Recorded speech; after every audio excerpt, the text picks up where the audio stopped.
Olá pessoal, hoje vamos falar sobre o bruxismo. O que é o bruxismo? É um hábito de ranger ou apertar os dentes.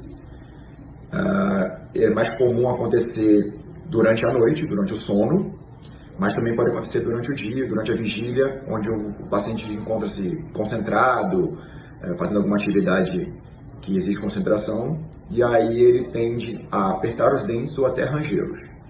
O Invisalign é um aparelho ortodôntico que tem a função de reposicionar os dentes.